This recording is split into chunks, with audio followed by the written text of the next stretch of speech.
chosen one. In the last few moments, something shifted, and you almost missed it. You were just scrolling, maybe a little drained, maybe juggling 3 thoughts at once, maybe assuming this would be just another video to fill a spare minute. But something in the unseen aligned. Not an emergency, a celebration. Imagine heaven pausing for a second, and the Father saying, "They've waited with grace. They've stayed faithful without applause. Today, we move their name forward." And right then, your scrolling slowed. That subtle pull to stay, that whisper that said, "Listen closely," that wasn't chance. That was alignment. This isn't accidental content. It's a timed encounter. While you were sleeping, while you were handling normal life, while you were unaware, 3 specific shifts were being prepared with your name on them. Not vague blessings, not distant someday promises. Real movement set to unfold over the next 40 days. One will reshape how you rise in the morning. One will shift how others respond to your energy. And the third? That explains every small distraction that tried to keep you from pressing play. But you're here now. Front row. Early access. No more waiting room season. So here's all I'm asking. Give this your full attention for a few minutes. Not to earn anything, but because clarity requires focus. This is your appointed moment. Your kairos, where preparation meets release. And before we go further, I want to invite you into something important. If this message resonates with you, if you feel that inner confirmation, subscribe to this channel right now. We're on the journey to 5,000 subscribers, and your support helps this message reach more people who need encouragement like this. You're not just subscribing to a channel. You're joining a community that believes in faith, growth, and divine timing. Help us reach 5,000 and be part of what's building here. Now take a breath, because what's unfolding next is intentional, and you didn't land here by accident. If something inside you is already saying, "This is for me," subscribe to this channel. Not out of obligation, but as a declaration. It's you saying, "I'm positioning myself for growth. I'm open. I'm ready." Hit like as your agreement. And in the comments, type one word, ready. Not as a trend, not as a ritual, but as a marker. A line in the sand, the moment before things began to turn. Now let's talk about why this matters more than you think. You're probably in the middle of your day, maybe still in bed, maybe sitting in your car, maybe procrastinating something you know you should be doing. Notifications are piling up, texts unanswered, emails waiting. Part of you is thinking, "I don't have time for this." But your spirit overruled your schedule. This isn't about spare time. It's about timing. You didn't stumble onto this message. It intersected you.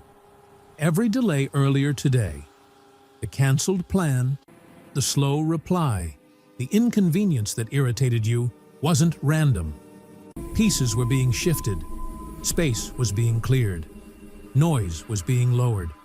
You were being positioned. Because what's being released to you is specific, timed, meant to land without interference. This isn't just information. Information informs your thoughts. Impartation transforms your spirit. And transformation requires attention. So make a decision internally. For the next few minutes, I'm fully here. Your worries can wait. Your checklist can wait. This comes first. Here's what's ahead. By the end of this message, you'll understand 3 distinct spiritual gifts that have been set aside for you. Not vague promises, defined shifts. You'll know how to step into them intentionally over the next 72 hours with simple daily alignment. You'll understand why today placed you first in line and what that signals for the next 40 days. You'll also recognize the subtle ways opposition may try to distract you. and how to stay steady instead of reactive. And before we finish, we'll walk through something together. Not a dramatic ritual, not emotional hype, a focused moment of activation, a decision point. You will not leave the same way you entered. That's not exaggeration, that's intention. If this message is resonating, like the video. Subscribe to stay connected. If you feel led, type your name in the comments as a sign of ownership over this moment. And if you choose to support this space through super thanks or super chat, do so freely. Never from pressure, always from conviction.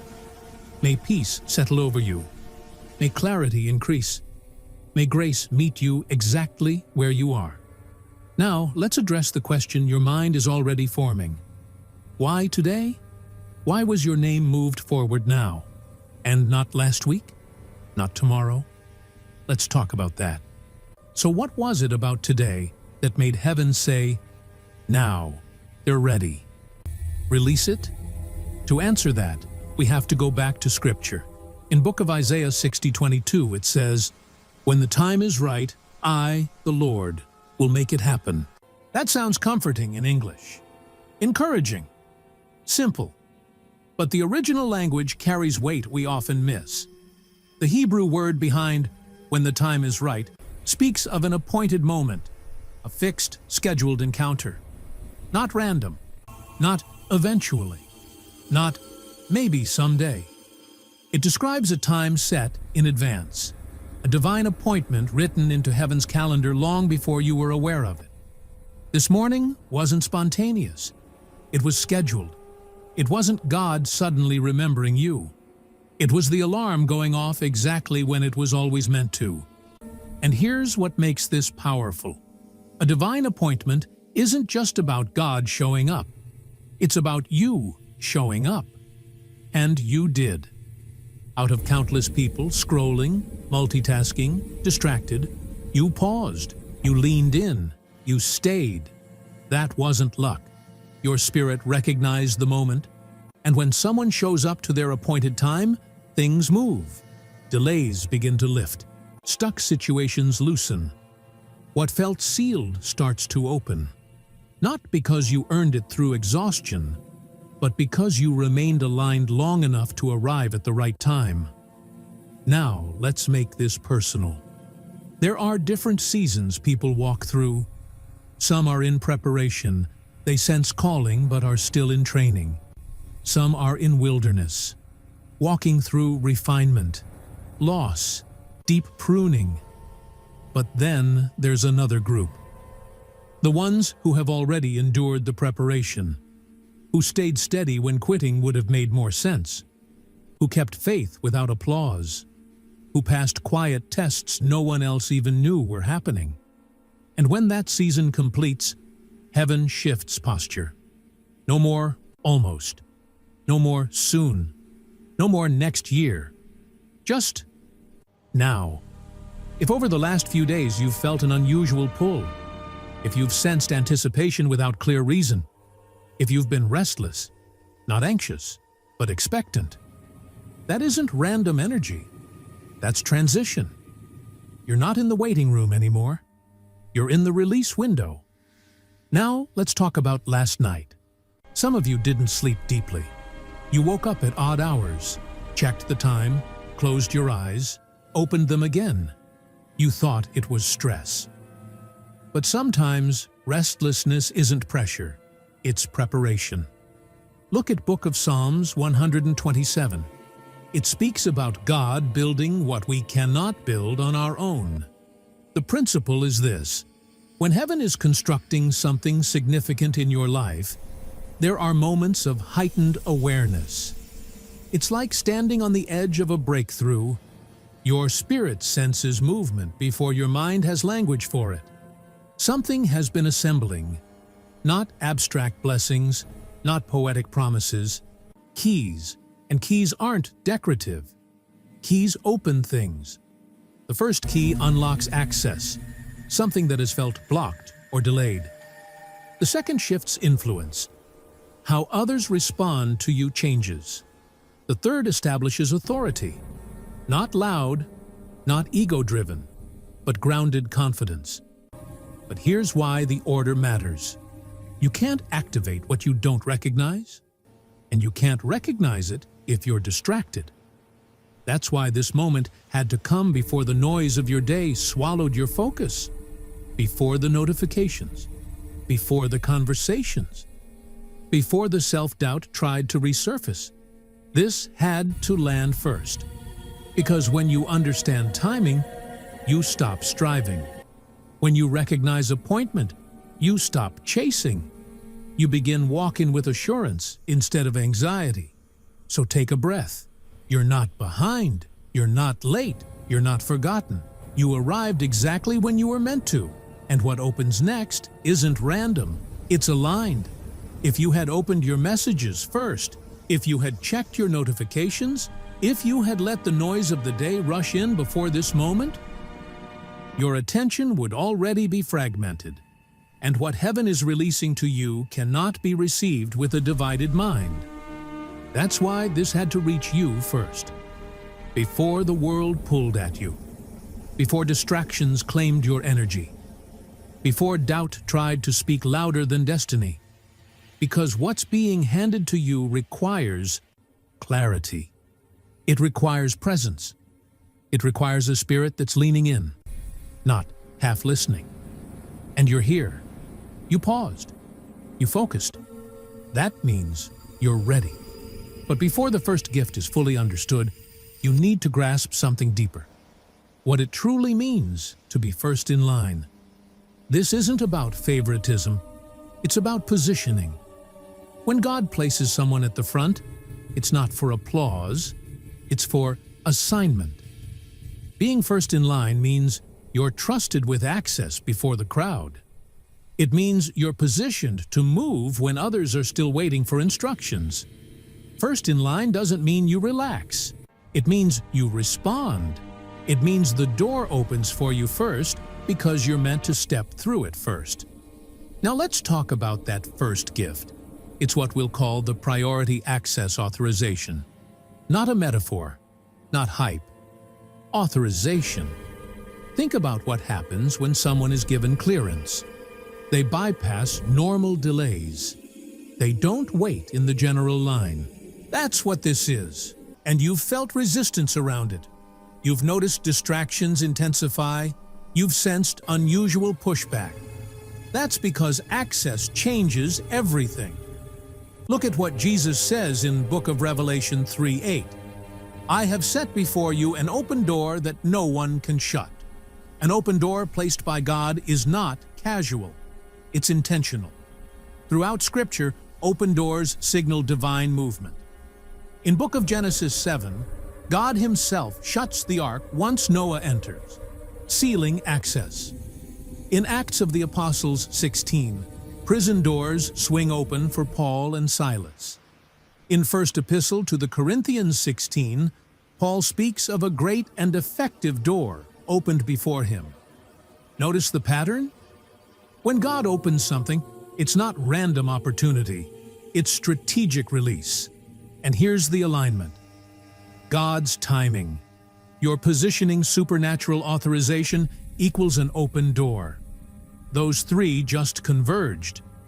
That's why you're here. Now, activation requires response. 3 movements. Recognition.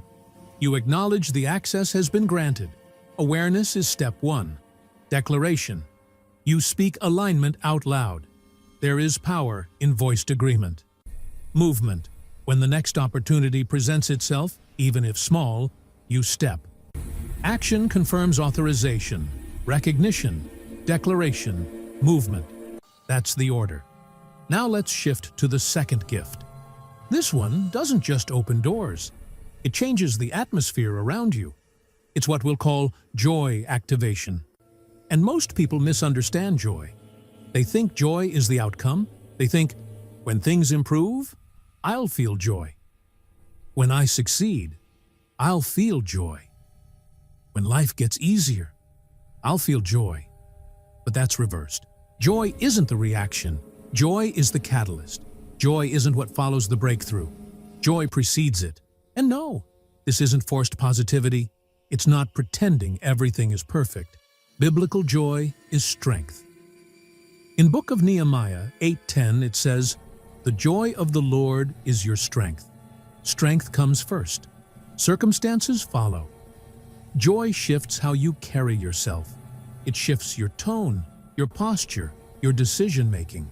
When your internal atmosphere changes, your external responses begin to shift too. People feel it. Opportunities respond to it. Favor flows toward it. Joy is not denial of difficulty. It's confidence in divine alignment.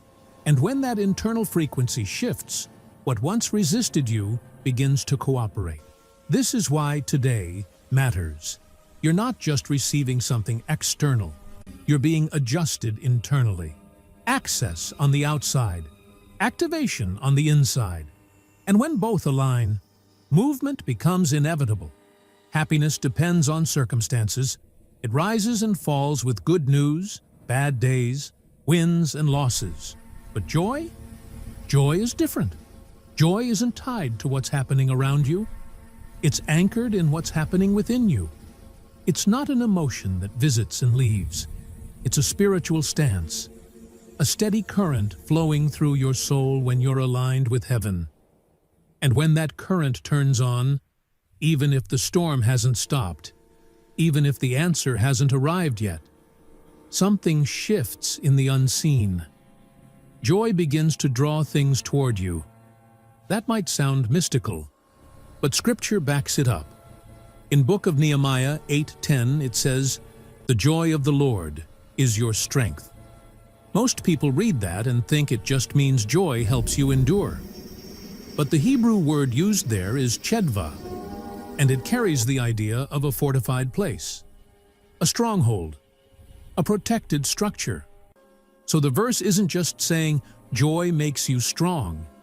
It's saying joy builds something around you. It becomes a wall. It becomes armor. When you activate joy, you're not pretending everything is fine. You're constructing a spiritual barrier that fear can't scale. Doubt can't penetrate it. Discouragement hits it and falls. Joy is not decoration. Joy is defense. It's a weapon. And here's what's powerful.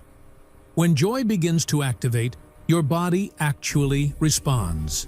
Pay attention to this. First, your jaw softens. You may not have realized how tightly you've been holding tension there, but something releases. Second, your shoulders lower. You've been carrying invisible weight, pressure, expectation, survival mode. And when joy settles in, even slightly, the load shifts. Third, a subtle smile appears. Not forced, not performed. It just rises, like light breaking through clouds. That's not random. That's alignment. When your jaw relaxes, your shoulders drop, and your expression softens, it's not just physical relief. It's a spiritual signal. It means something just recalibrated inside you. And when that recalibration happens, the atmosphere around you responds. Because a chosen one walking in joy, real joy, anchored joy, is not easy to intimidate. Fear loses leverage. Intimidation loses power. Oppression loses its grip. Joy changes your frequency. And when your internal frequency shifts, what once tried to overwhelm you can no longer dominate you. This is why the second gift matters so much.